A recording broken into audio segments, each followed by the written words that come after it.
Programa Meio-Dia com Jefferson Coronel. Oferecimento Delano, um novo momento.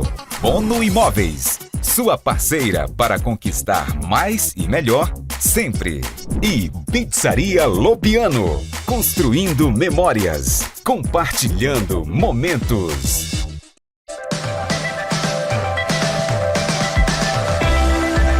Começa agora na Onda Digital o programa Meio-Dia. Com Jefferson Coronel. É jornalismo.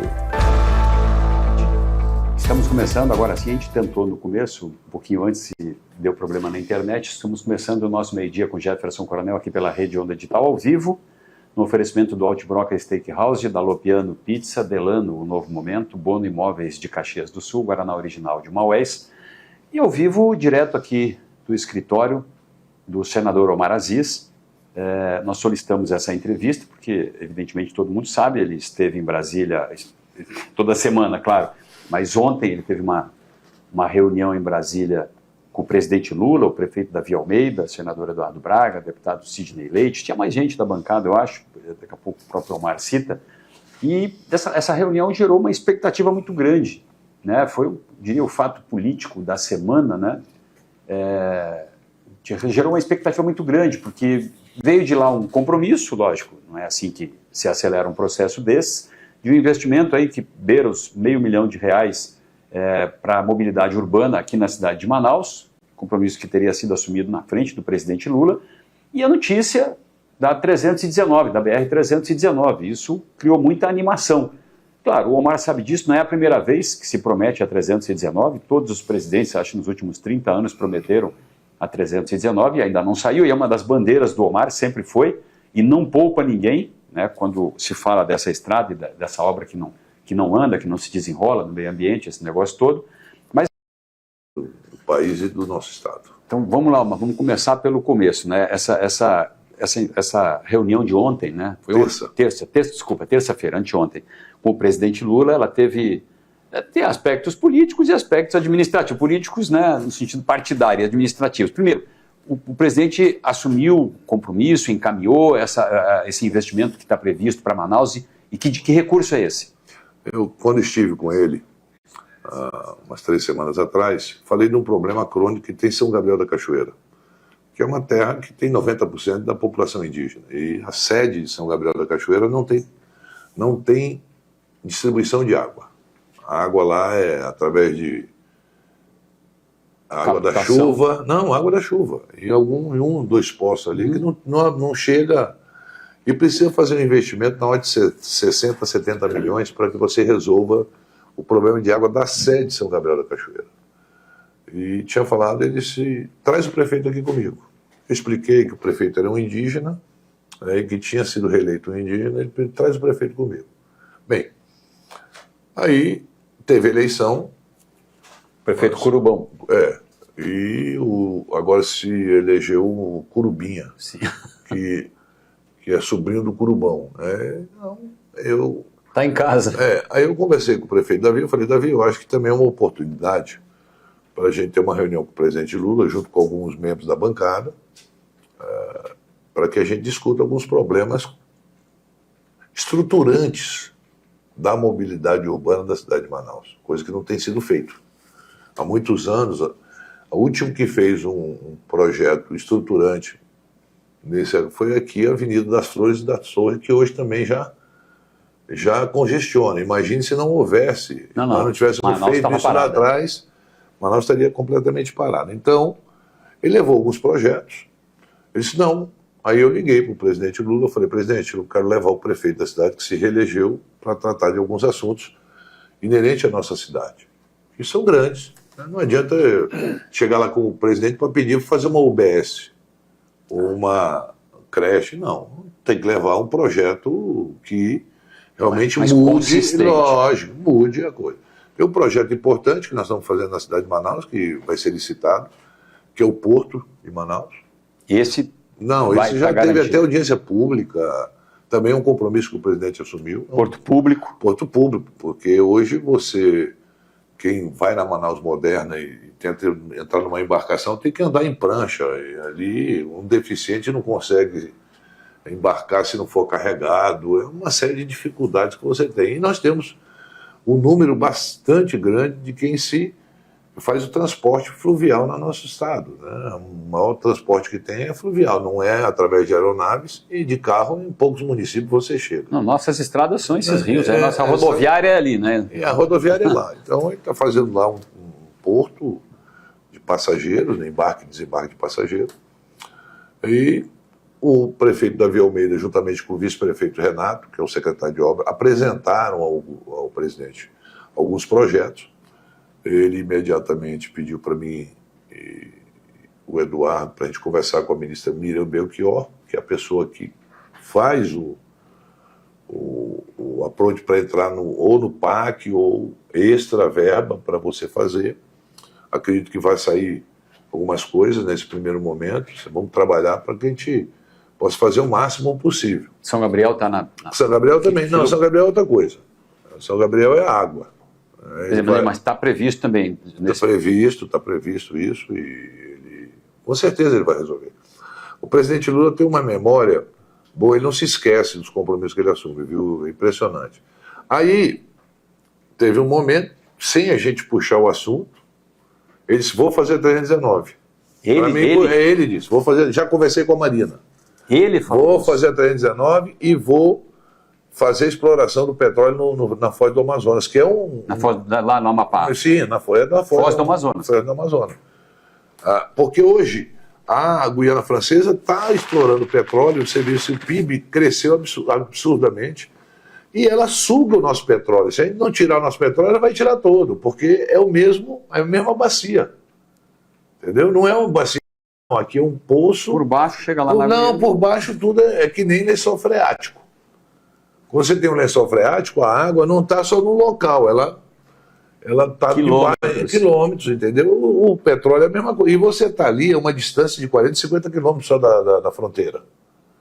Então ele diz, o que eu não gostei, que aí eu vou discutir com o Eduardo e com o Renan, que é o ministro, é a questão da governança. Isso é para eles protelar, isso é coisa do Ministério do Meio Ambiente. Governança da BR-319. Não é governança. É você montar uma estratégia de preservar aquelas áreas, simplesmente isso. Então tem que ter a governança, esse negócio de governança. É uma burocracia. Essa bicheira burocracia de você faz uma reunião para marcar outra reunião, para marcar outra reunião. E eu sou uma pessoa muito prática. Quem me conhece sabe que eu não sou de marcar reunião para deixar, para marcar outra, para resolver depois na outra. Não, as coisas tem que ou dá ou não dá. Eu não sou um político que a pessoa chega comigo para discutir um problema do município. Eu falei, isso dá para resolver. Sim ou não? Sim ou não. E você falou de tecnologia, que é uma coisa que é verdade, que a gente já tem tecnologia para fiscalizar centímetro por centímetro daquela estrada. Tem tecnologia que você sai com um míssil a milhares de quilômetros de um lugar para atingir um alvo só.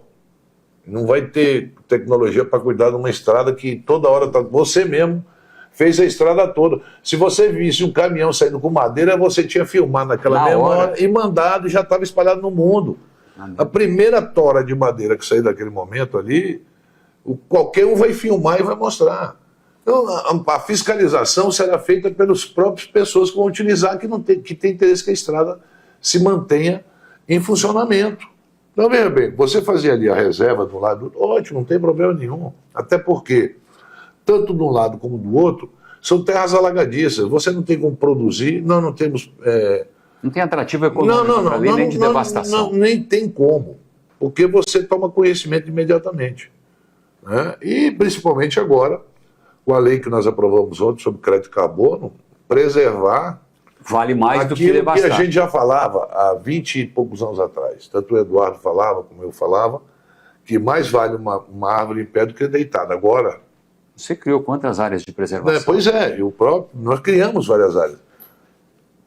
Hoje, para você ter uma ideia, e a discussão ontem estava em cima do agro, que não paga absolutamente nada. E emite, para você ter uma ideia, 1 tonelada de metano que é emitido pela produção bovina do Brasil equivale a 28 toneladas de CO2.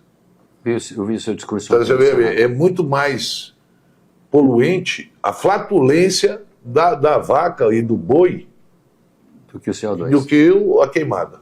Ela tem um prejuízo, só que a queimada aparece. Né? Não é que eu seja a favor, longe de mim.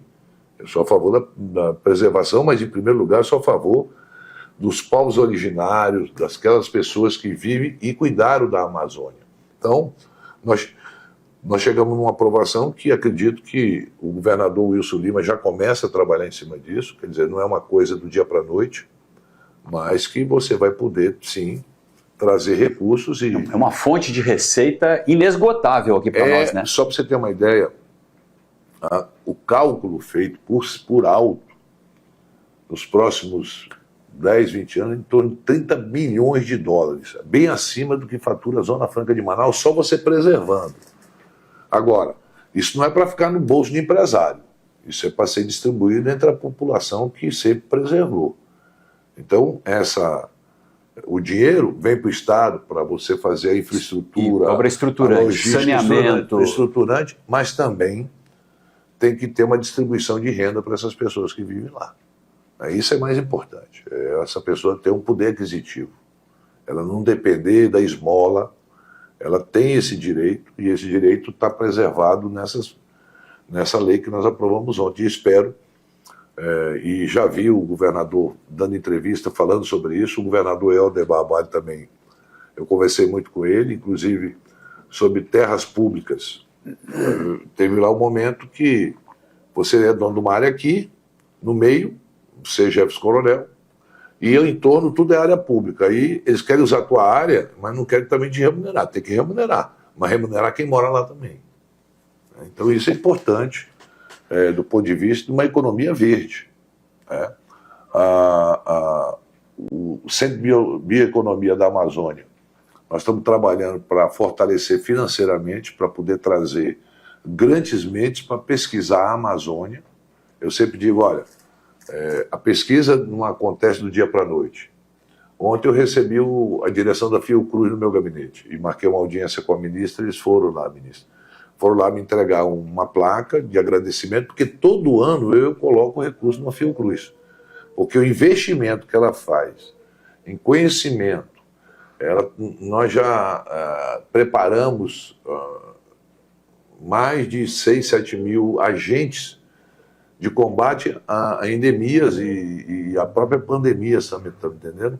E a pesquisa que eles fazem hoje dentro da Fiocruz, tem 2 institutos aqui que eu respeito muito, Embrapa e Fiocruz. Não deixo de desrespeitar o INPA, respeito, mas são 2 institutos que realmente tem resultado na tem ponta. Resultado na ponta. A Embrapa está tendo um resultado fantástico e ninguém dá muita importância.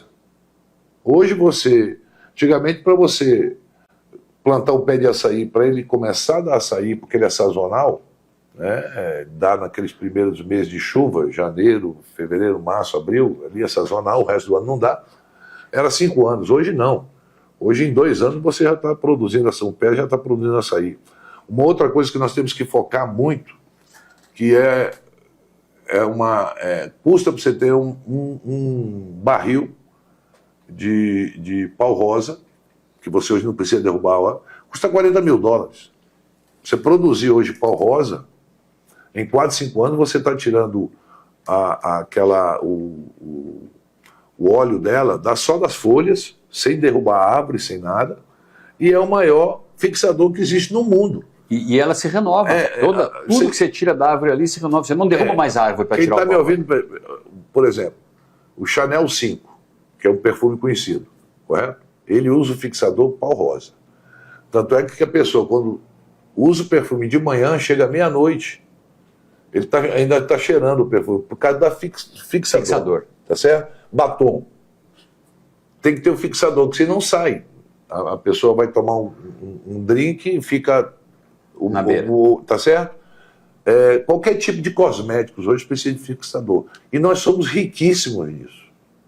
Só um detalhe que você falou, não precisa mais derrubar a árvore, nem tirar os galhos, nada. Não, é a planta, é a folha. Tem um equipamento, Maués. Eu fui lá, eu estive lá.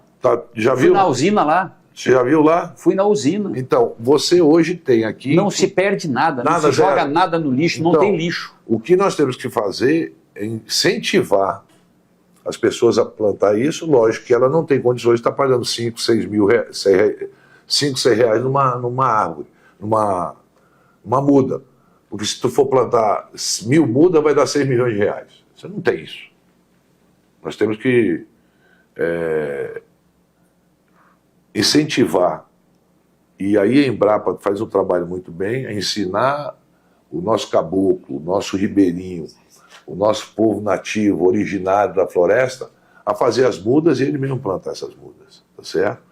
Então são coisas que o CBA vai poder fazer, e também entra a iniciativa privada, porque a iniciativa privada é muito importante, porque você não tem o atravessador, vai comprar com preço justo daquele que está produzindo e melhorar. Então, são pensamentos que a gente tem que, na prática, você tem condições hoje de fazer isso no interior do estado do Amazonas, até porque há uma necessidade de você voltar essa economia bastante. Manaus é uma cidade hoje, tem uma taxa de desemprego pequena, uma média de 6%, certo? Então, você tem hoje, muita gente fala do distrito. O distrito industrial hoje, Jefferson, não existe luta de classe mais. Trabalhador contra patrão, empregado, pobre contra rico, não. Porque nós temos também que acabar com esse negócio dessa luta entre o agro e o meio ambiente. Não tem que ter, nós temos que estar juntos. Veja bem, hoje você vai numa fábrica do distrito, a pessoa, o trabalhador, ele entra num ônibus cedo, que a empresa contrata, com ar-condicionado, ele vai trabalhar, chega lá, ele tem o café da manhã pronto, é um bom café da manhã, o ambiente de trabalho dele é bom, muitas vezes com ar-condicionado, na grande maioria com ar-condicionado, ele depois, 9 horas da manhã, ele tem uma merenda, meio-dia tem um almoço, se serve 3, 4, 5 pratos diferentes, até vegano tem algumas indústrias que fornecem para os trabalhadores. Então essa pessoa hoje, ela não está mais atrás do sindicato, que antigamente tinha que fazer greve para reivindicar. Ele termina o trabalho dele e vai fazer uma universidade à noite. Então ele tá fora dessa questão política, ele está ali, ele não está insatisfeito com o trabalho dele. Né? Eu estou dizendo a grande maioria. Pode ter um ou outro que ainda tem problema. Mas a grande maioria, você entra numa fábrica do distrito, você vai ver que o ambiente, o chão... Tem uma estabilidade nisso hoje, não é aquela instabilidade antiga. Não, você não tem aquela guerra de dizer, chegou a hora de a gente discutir o aumento salarial. Esse ano foi dado acima da inflação, para você ter uma ideia. Já teve época disso, né, Marco? Foi justa a luta, anos 80. Você lembra que tinha lideranças sindicais, como o Ricardo Moraes, que chegou a ser deputado federal baseado nessa luta. Parava o distrito de uma hora para outra. Hoje não. Hoje você esquece isso. Não tem mais isso. Lógico, tem que respeitar as lideranças sindicais, tem, mas não há mais aquela... Conflito. Não, esse conflito que existia antigamente. Nós evoluímos muito nessa questão. Por exemplo, você tem aqui um déficit habitacional em Manaus grande? Tem. E com essa volta do Minha Casa Minha Vida pelo presidente Lula, o prefeito Davi Almeida e tanto o governador vão fazer muitas casas. Vem o dinheiro para isso? Vem. Olha o aproximado valor. De valores eu não sei, mas em quantidade eu sei. Não vai ser construído em Manaus menos de 10 mil casas nos próximos 2 anos. Quer dizer, é uma quantidade bastante grande. Há muito tempo que não se faz. Não, eu fiz 30 mil casas em 4 anos. Só o Viver Melhor tem 10 mil. Só um local.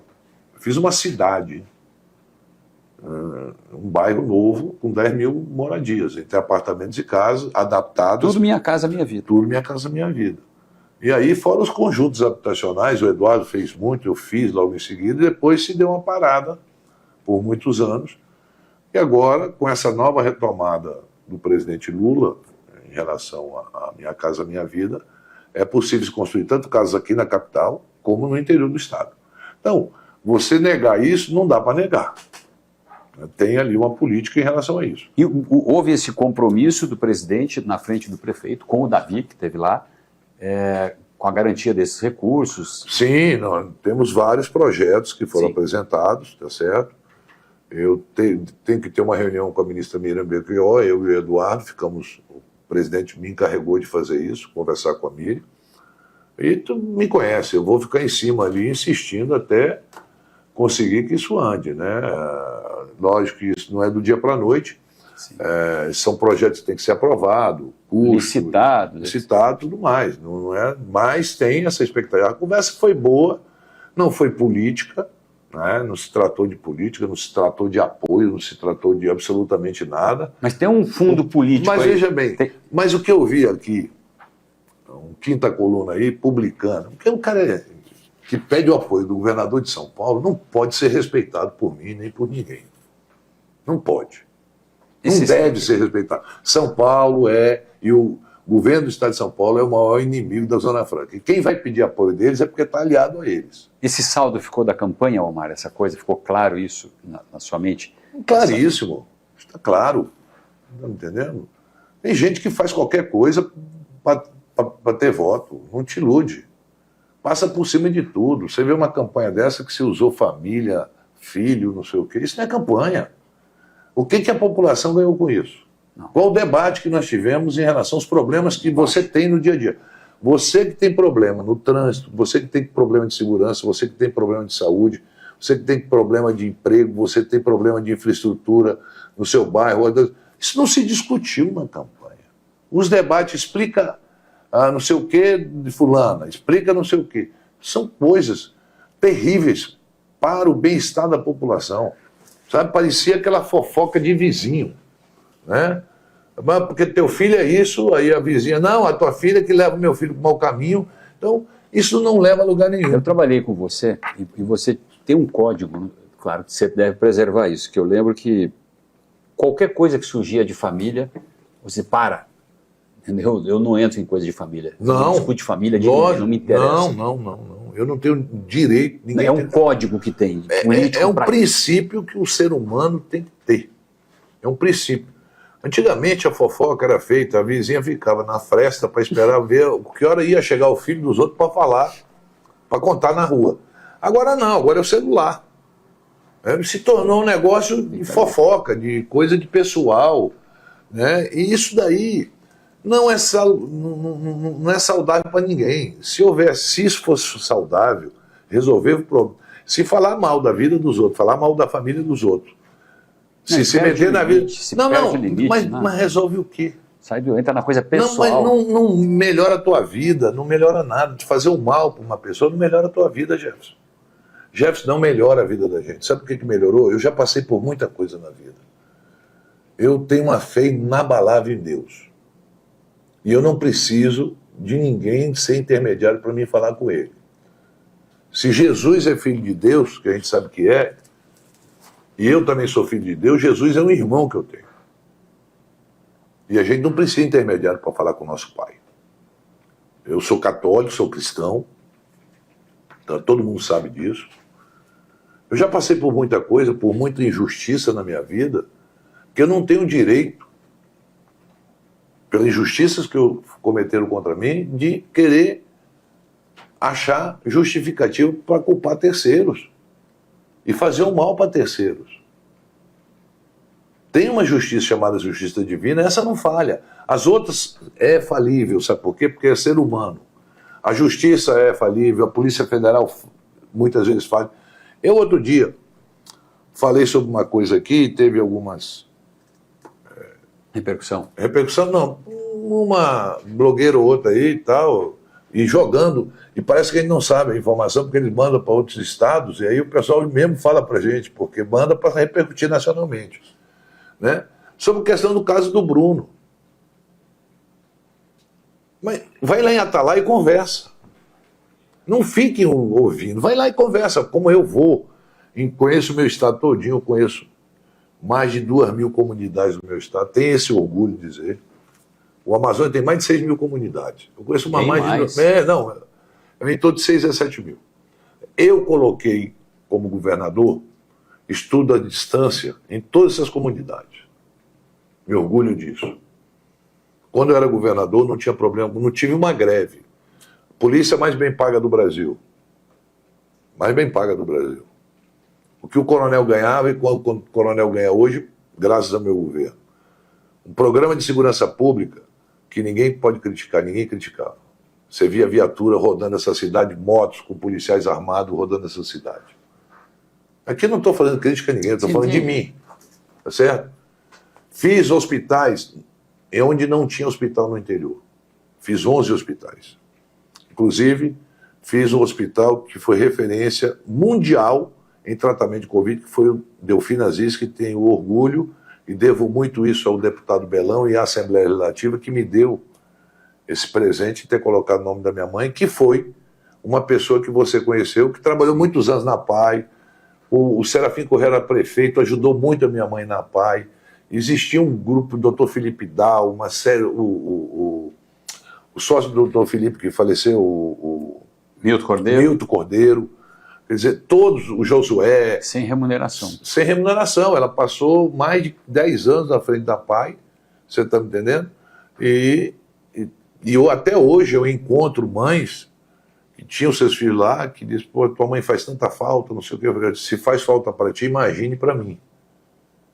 Porque a gente só dá valor verdadeiro aos pais depois que a gente perde. Sabe? Aquele negócio que às vezes a gente ouve dos filhos hoje, né? Ah, o senhor não sabe o que está falando. Né? Você não sei o quê. Depois que eu morrer, você vai entender. Aí a gente, pelo menos, procura que os nossos filhos não passem pelos problemas que a gente passou. Tá certo? Eu falo de uma forma muito transparente que eu já fui um imbecil como adolescente. Jovem era um imbecil, como era outros colegas meus imbecil. A gente fazia piada com preto, como deficiente. Eu me penitencio todo dia. Então eu tenho que orientar os mais jovens que isso não é bom. Nós éramos jovens, você foi também jovem. Sim, e juntos. E fazíamos coisas que hoje eu não teria, eu me envergonho. Porque era aquela turma, falava besteira, brincava e tal. Não tinha o respeito pela mulher, não tinha o respeito pelo preto, não tinha o respeito pelo índio. Você aqui, antigamente, chamava de índio, era uma ofensa chamar o Gadir. Hoje não. Hoje tem cara que não é índio, mas quer ter lá se registra como índio, você está me entendendo? Porque agora é moda. Né? Antigamente, você chamar uma pessoa de índio era uma ofensa. A pessoa ficava com raiva. Quer dizer, nós evoluímos. Aquela história, programa de índio que falava, tinha uma frase que era uma frase. Não, era cada piada estúpida que se falava. A própria televisão era diferente, né? As piadas. Tudo. Você vê aí, você vai assistir o filme do Mussum? Hoje não passaria. Não. Hoje é uma questão. O mundo foi meio chato com algumas coisas, até uns exageros, né, Omar? Rapaz, eu não sei, mas eu acho algumas que, coisas eu acho que quem é atingido dói no fundal. Dói, sente mais, tá, claro. Não, sem dúvida. Você tá me entendendo? Muitas vezes aquela pessoa que estava numa turma de 6, um era preto e 5 era branco, ele para não brigar com todo mundo e não ficar isolado, ele tinha que sorrir, mas no fundo ele não sabia o que ele estava sentindo. Hoje eu entendo o que aquele cara estava sentindo. Você está me entendendo? Sim. Hoje a gente entende o que aquela pessoa sentia. Eu sou de uma época... E a marca histórica que aquelas coisas deixavam. Marca histórica que ficou nessas pessoas. Não adianta. Não é minoria. Não é a questão de ser minoria ou maioria. Não é a questão de identidade, não é a questão de identitário, não. É uma questão cristã mesmo. Deus fez todos nós para a gente conviver em paz.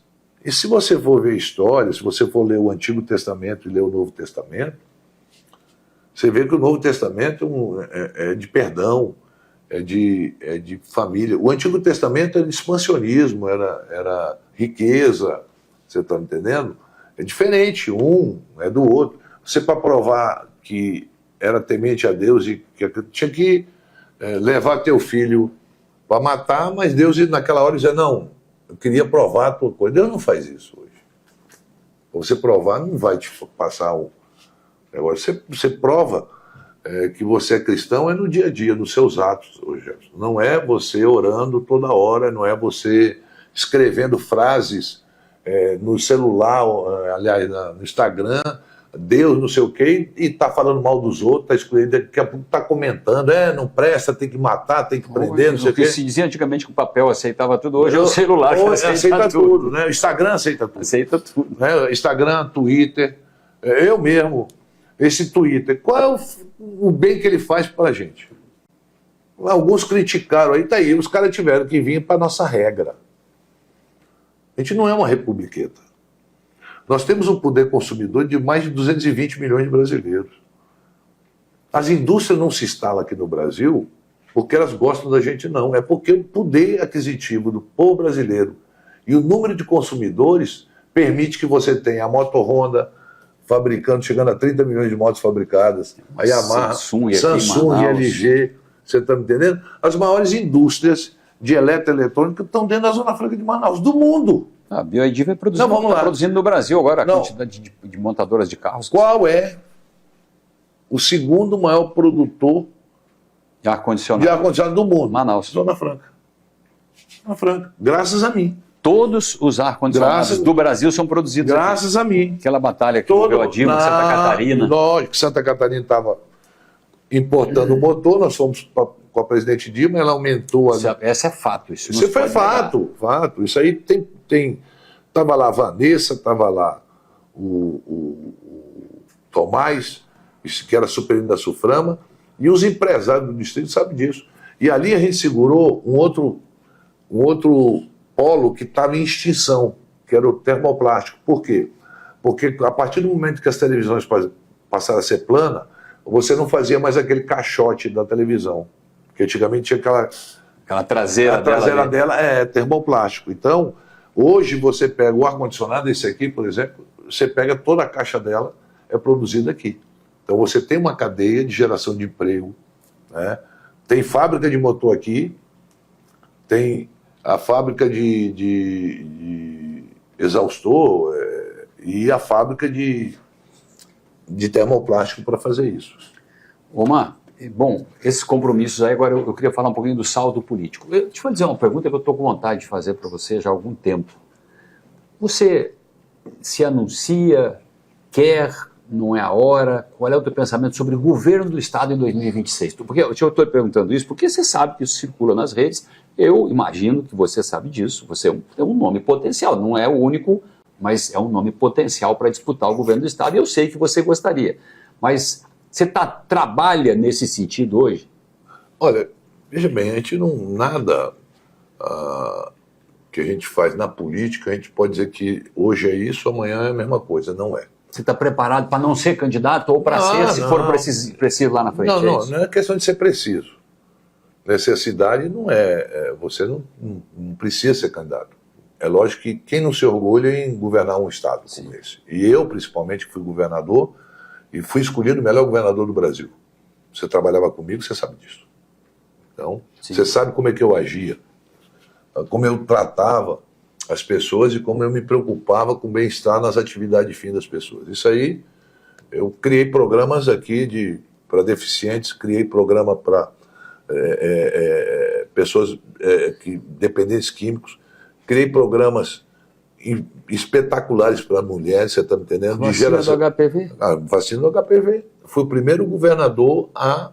Depois o Brasil começou a fazer. Depois a Dilma, ela incorporou no SUS. E hoje, muitas pessoas não se vacinam por falta de conhecimento que tem nas UBS. Quer dizer, teria que ter um dia da vacina dentro das escolas, entendeu? Uma criança de 11, 12, 13 anos. Se imuniza. Imunizou a criança, futuramente, com os anos, nós vamos ter HPV zero, quer dizer, câncer de colo de útero, você vai zerar. Mata dezenas de mulheres. E não é só na mulher, tá? Mata muita gente. O homem também tem câncer de pênis por causa do HPV, não é só a mulher. Sim. Então não adianta dizer é só a mulher, não. O que mais transmite, você está me entendendo? Na relação sexual, é transmitido, se pega de uma pessoa e vai se transmitindo para as outras que têm relação. Então é muito fácil de você pegar. Mas com a vacina você fica imune a isso. Por isso que a ciência é importante. Tem coisas que a gente não dá para entender quem é contra a vacina. Olha, nós zeramos a polio. Agora zeramos o sarampo. Antigamente, quando a gente era criança, a gente ficava até com aquelas bolhas de pegar vacina, lembra que ficava todo mundo tinha uma marca. Uma ferida enorme. Tem até hoje. Tem até hoje.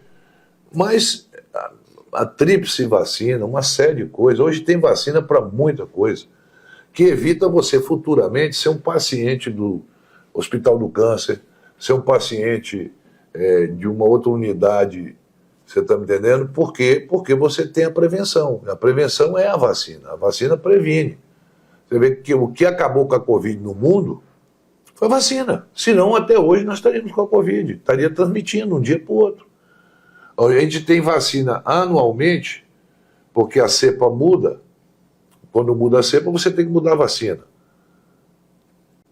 Que tem todo início de ano, que é a vacina que você precisa tomar, principalmente idoso, cada gripe. Ela muda, muda, né?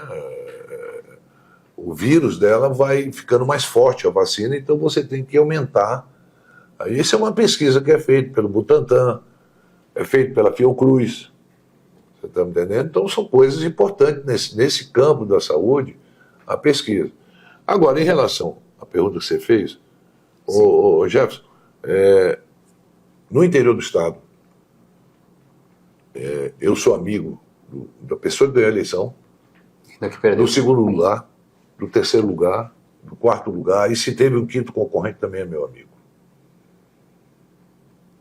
Se você perguntar para qualquer uma liderança do interior hoje, se eles têm uma relação boa comigo, todos têm. A porta da minha casa sempre esteve aberta para todos, independente de ganhar ou perder. São relações que a gente criou ao longo dos anos. Isso então, facilitaria um caminho? Não é só facilitaria, um caminho que você tem pessoas que acreditam em você, que confiam em você e que sabem que você pode fazer um bom trabalho. Isso é uma coisa. Tá? Agora, não basta isso.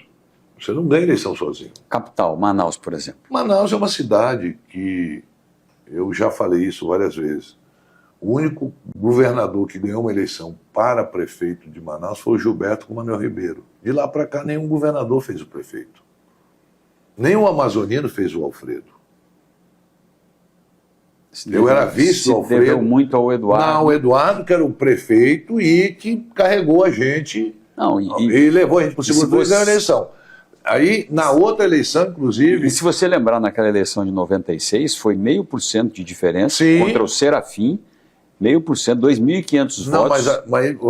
Mas você tem que ver... Como Manaus raciocina. Mas você tem que ver muito antes. Não veja o resultado do segundo turno, veja o resultado do primeiro. Primeiro turno, primeiro lugar nas pesquisas era o Gilberto Mestrinho, o segundo era o Nonato Lopes, o terceiro era o Serafim, que era vereador, e o quarto era o Alfredo. Que começou com 0 quase. Então, o Serafim, o Alfredo vai para o segundo turno, o Serafim vai para o segundo turno. E os dois primeiros, Gilberto, que era o primeiro, e Nonato Oliveira, que era o segundo colocado, nem foram para o segundo turno. Então, Manaus é uma cidade que ela muda de pensamento conforme ela vai ver na campanha. Então, aqui não há... Ninguém Manaus, é dono de Manaus. Nem presidente, nem ninguém. Não adianta que você pode pegar, querer nacionalizar uma eleição municipal, que você não vai nacionalizar e nem regionalizar. O próprio governador do estado, no interior, ele não tem essa força política que as pessoas atribuem ao governador, achando que ele pode mudar o resultado de uma eleição. Não é o Wilson, é o governador. Não, é o Omar, é o Eduardo, o amazonino, qualquer um, esquece. Porque as pessoas vivem na cidade e elas sabem muito bem que quem vai cuidar da cidade é o prefeito que elas vão eleger. Então elas têm um entendimento de o que é melhor para elas. Então, como é que eu vou me meter na eleição de Pauíni? Vamos lá, eu, governador, vou lá em Pauíni. Eu não moro em Pauíni. O povo de Pauíni sabe quem é o melhor, se é A ou B. Então, ele pode até gostar de mim. Se você se mete lá e perde, fica ruim. Não, ele pode até gostar de mim. Ele diz, não, eu voto no Omar para o governo, para o Senado, mas aqui, prefeito, não, o fulano eu gosto. Tanto é que você não vê um palanque eu ter subido na minha vida, no interior, para agredir alguém. Jefferson até dá vontade, às vezes, de você falar mal de uma pessoa, mas lá naquela cidade, Jefferson, não, dá vontade, você chega lá, você sabe que a pessoa está fazendo coisa errada, coisa parecida. Mas só que eu vou embora dali. O filho dele que estuda naquela escola, no dia seguinte vai sofrer bullying. Porque vão dizer, os coleguinhas vão dizer, olha, o senador falou o Omar isso. veio aqui e falou isso do teu pai, não sei o quê. Eu não penso nele, não. Eu penso na mãe dele, é no pai dele, é na mulher dele, nos filhos dele. Ele até merece, às vezes, que você fale algumas coisas que ele tem que ouvir. Mas é uma prática minha. Eu não quero... Não adianta eu querer machucar uma pessoa, porque eu não vou machucar aquela pessoa. Eu vou machucar muito mais quem está no entorno dele, que não tem nada a ver. Esse é uma regra que eu levo para a vida. Não adianta. Cara. Você pode ver, eu tive um embate com o Bolsonaro.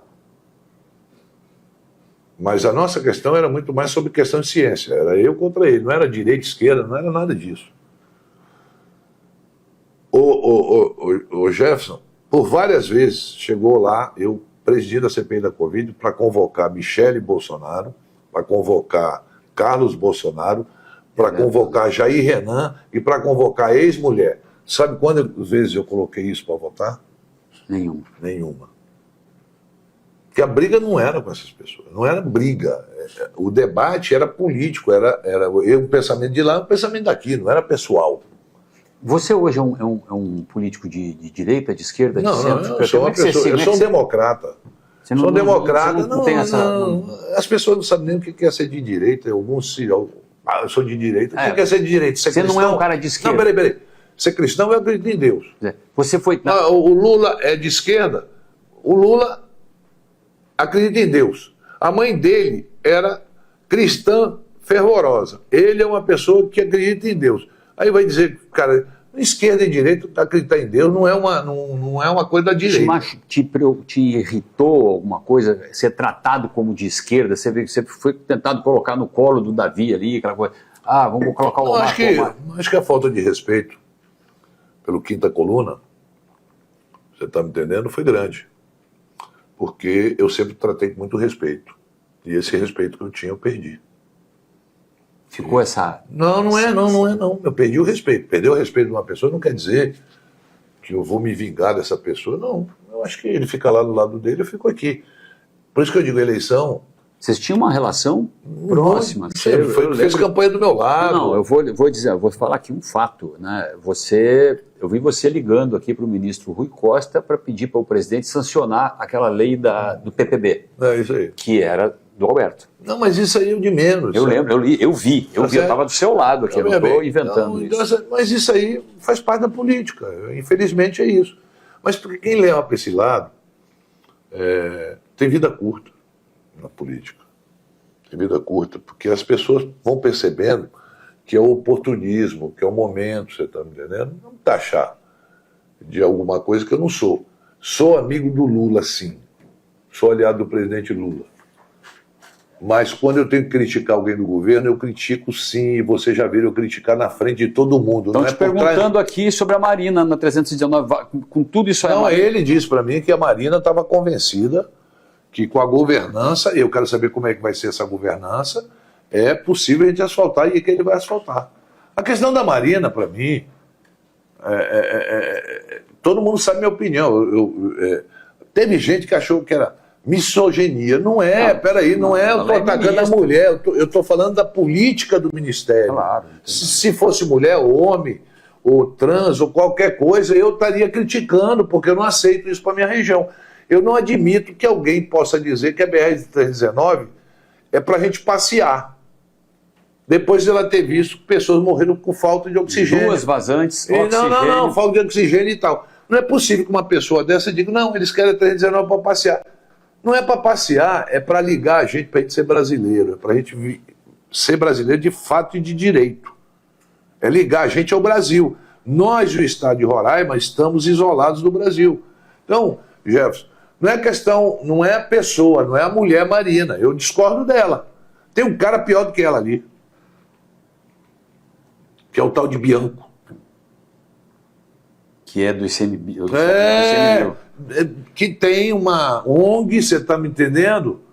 Que influencia os indígenas, que manda mais do que o presidente. Isso é pior. Copa Bianco, um negócio assim, Copa Bianco, sei lá o nome do cara.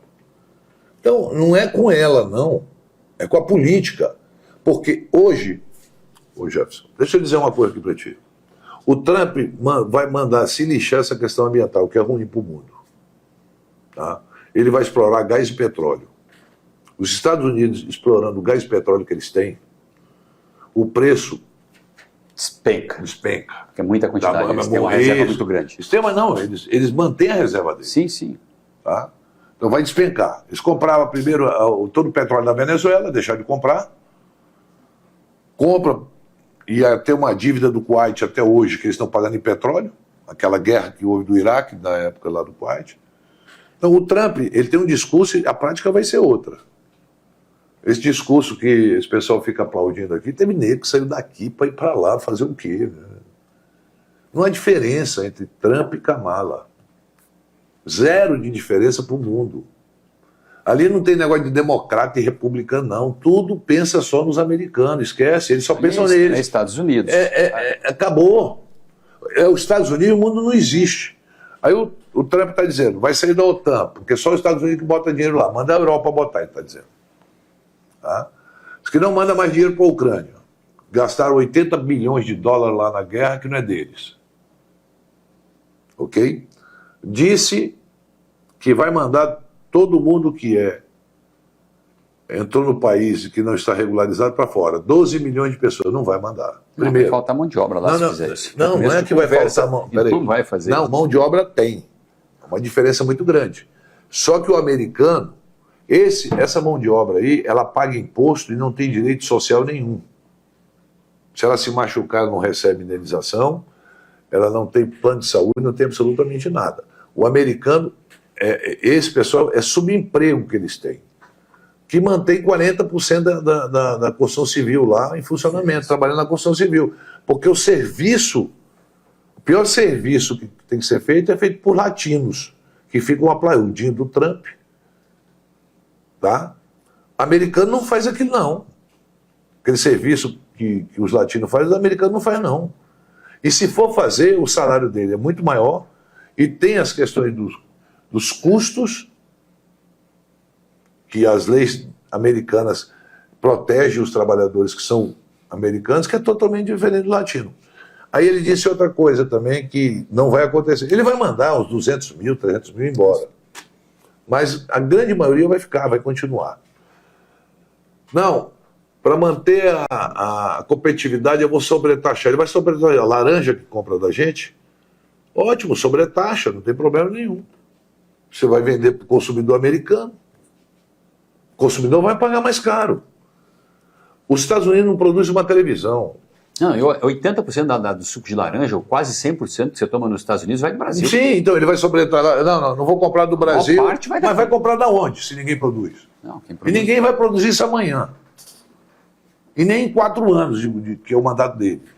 Ok? Então, essas questões que a pessoa fala no palanque. Porque chega na prática, a coisa vai ser diferente. E o que você acha que ele pode, o que ele muda nas relações? Tem essa influência? Minha filha, sabe quantos quilômetros tem a fronteira? O Trump vai interferir com o Brasil, vai ter influência. É isso que eu pergunto. Eu quero saber em quê?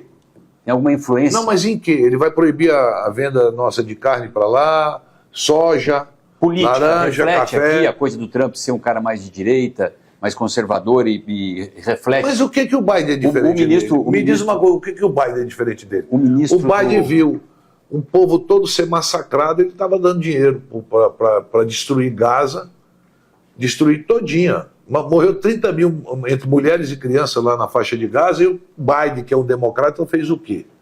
O que o Biden fez? Tu acha que o Trump é diferente do Biden? O Biden é bonzinho em quê? Com quem?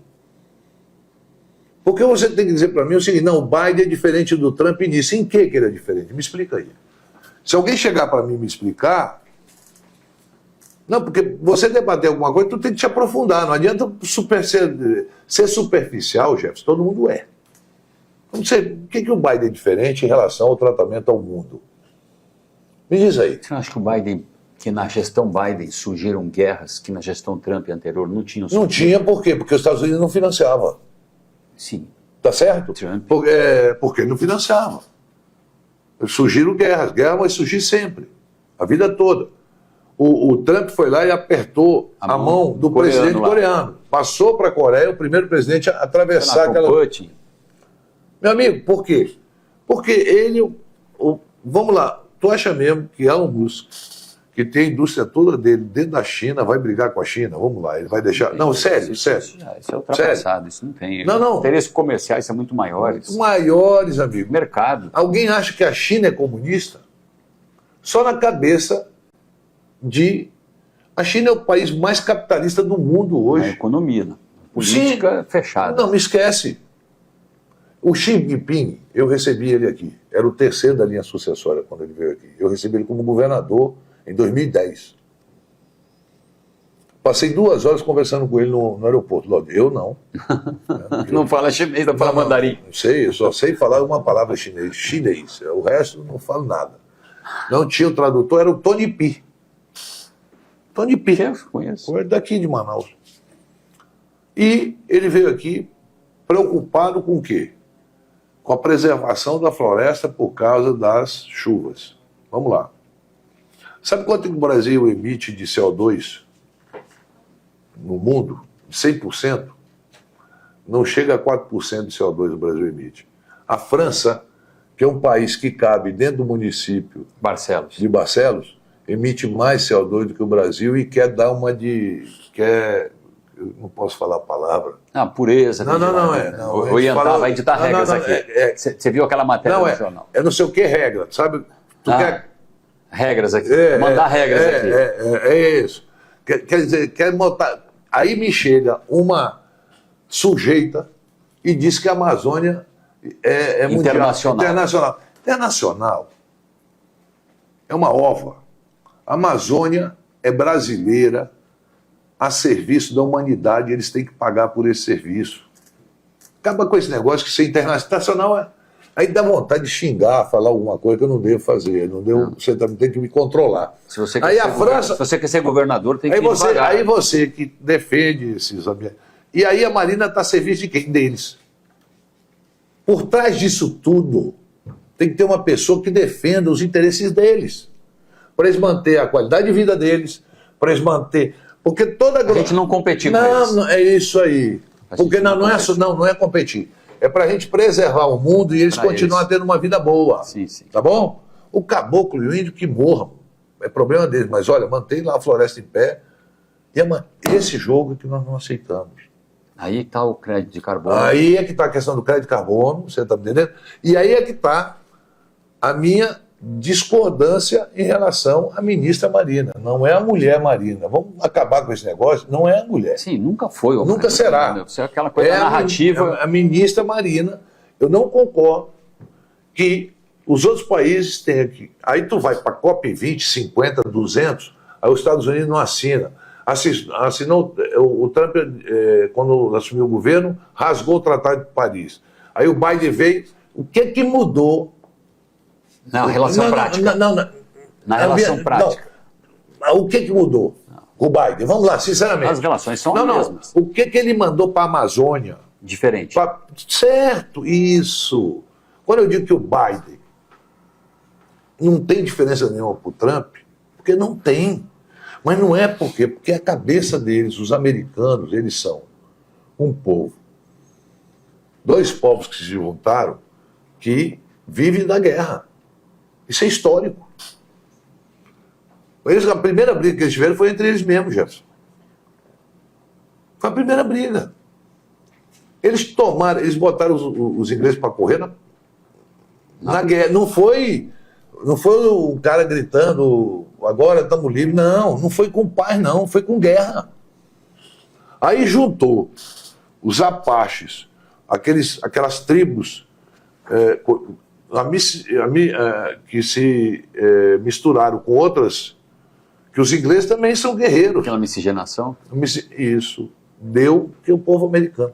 O americano, ele é um povo que tem um patriotismo acima da média de qualquer outro país.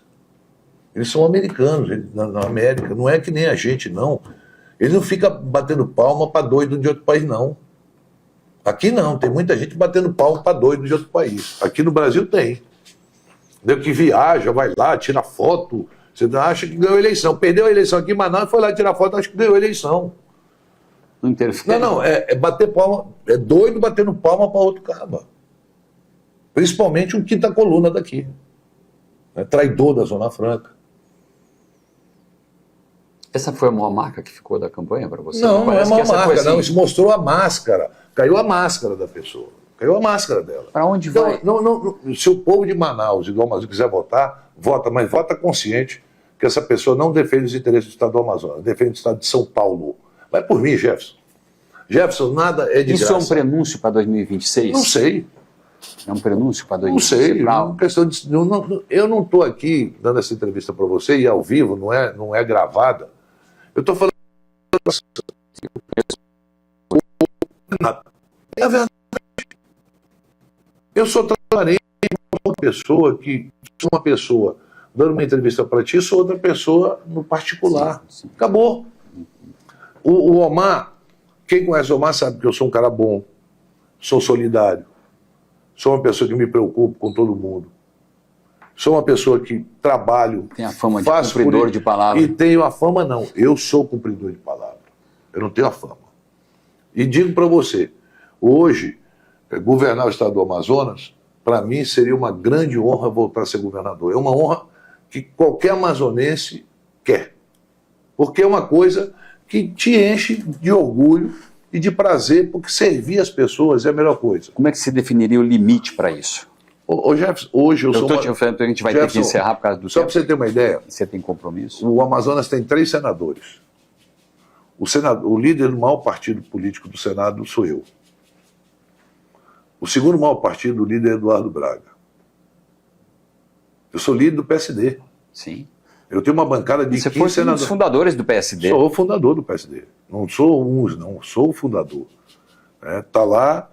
Eu sou o segundo a assinar, depois do Kassab, a fundação do PSD. Que é um partido que tem no Estatuto a proteção da Zona Franca. Foi uma exigência minha como governador na época, que tinha que ter lá a proteção da Zona Franca, no Estatuto dele. É o único partido que tem. Hoje, em Brasília, nós temos uma relação, do ponto de vista político, com os ministros, muito boa. Não era diferente, com o Bolsonaro eu também tinha, com os ministros. O Tarcísio, na época que era ministro, que ficaram, vão asfaltar a BR-319, às vezes que nós tivemos reunião, não saía do nada, mas não era culpa dele também só. Não conseguia. Então nós temos aqui uma perspectiva de crescimento na economia boa se a gente trazer novos segmentos para gerar emprego. O segmento que nós temos... Tem que diversificar os segmentos na Zona Franca do polo industrial. A mecanização, ela chega, não adianta. Isso aí é natural. Quanto menos você tem gente trabalhando e mais produz, é a mecanização, acabou. Tá certo? Isso é uma realidade. Então você tem aí alguns polos importantes, segmentos importantes, que é o têxtil, é o cosmético, que a natureza do Amazonas tem. A matéria-prima está aqui dentro, não tem que transportar para cá um container, um avião, um caminhão. Então você geraria novos empregos. Os fármacos, que também é pesquisa. Está tudo aqui dentro. Está tudo aqui dentro. Então, Jefferson, esse pensamento, você pega e quando o Amazonino criou a UEA, ninguém imaginava que a UEA chegaria ao que chegou. Ela é um multicampo em todos os municípios do estado do Amazonas. O Amazonino criou, o Eduardo ampliou bastante e eu ampliei muito também. Então, se a gente não tiver alguém que comece... É preciso ter estatura, é isso que você quer dizer? Não. Estatura. Equipe, força. Pessoas voltadas para isso. Acho que você amadurece muito durante o tempo e sabe hoje... equívocos e erros que você comete uma vez, você não necessariamente é obrigado a cometer esses equívocos e erros que você cometeu até, mas não é por você cometer esse equívoco, não foi querendo prejudicar ninguém. Sim. Só mais uma pergunta. A tua relação com o Davi é uma relação positiva, não muda daqui para frente? Não. Dizer que não muda, porque eu digo assim, quem te vê o Davi como um potencial candidato ao governo, aquela coisa toda... Não, é um direito que ele tem, Jefferson. Deixa eu dizer uma coisa. Todos que estão na política, ou quem não está, tem direito, sendo eleitor, a ser votado ou a votar. O cara pode ser candidato, se filiar a um partido, ele é candidato a vereador, a prefeito, a deputado, senador, a governador, presidente, o que quiser. A minha relação com o Davi não foi uma troca. Eu não indico o secretário dele, não tem, ninguém vai dizer o Omar apoiou o Davi por causa de secretaria, porque eu não indico nenhum. Zero. Eu não peço emprego para o Davi. Nomeia fulano, não quero nomear ninguém, não tenho nem esse compromisso que eu tenho com a cidade de Manaus. E para mim ajudar Manaus tem que ser através do prefeito Davi, porque eu não tenho poder de executar. Qual fosse o prefeito, seria isso? Seja qual fosse. Eu ajudei muito o Arthur. Pergunta para ele. Com todas as diferenças. Ajudei demais o Arthur. O Arthur só se viabilizou para a reeleição dele porque eu consegui um empréstimo de 560 milhões na época. Tá certo? Senão ele não seria nem candidato. Ele não tinha como andar. Mas isso aí, eu consegui agora um empréstimo para a prefeitura há pouco tempo de 500 milhões. Trabalhar em prol da cidade não é favor. E não é porque o prefeito é contra ou a favor que você vai prejudicar a população. Então eu sei o potencial que eu tenho para poder contribuir com a cidade de Manaus e vou contribuir com a cidade de Manaus. E não precisa assumir compromisso, não é para assumir compromisso. Não tem troca isso. Não pode ter troca disso. Você não pode utilizar a tua força de conversar, de ter poder de conversa e trazer benefício para a cidade de Manaus, dizendo, não, eu vou te dar isso, mas você tem que me dar isso. Não pode, senão não faz política. Isso aí não tem espírito público. O espírito público tem que prevalecer nesse momento. Omar, te apertar a tua mão, te agradecer aí. Um abraço. Obrigado mesmo. Espero ter sido boa a entrevista. Foi, a gente passou até do horário aqui, eu tentei me desculpar no ar ao vivo aqui, mas não tem problema não, porque é interessante, não é toda vez que a gente tem esse tempo aí. Obrigado mesmo. Obrigado. A gente fica por aqui no meio-dia, volta amanhã. Programa Meio-Dia com Jefferson Coronel. Oferecimento Delano, um novo momento. Bono Imóveis, sua parceira para conquistar mais e melhor sempre. E Pizzaria Lopiano, construindo memórias, compartilhando momentos.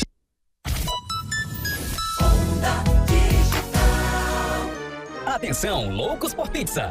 Você já imaginou ganhar um rodízio de pizza deliciosa todos os dias?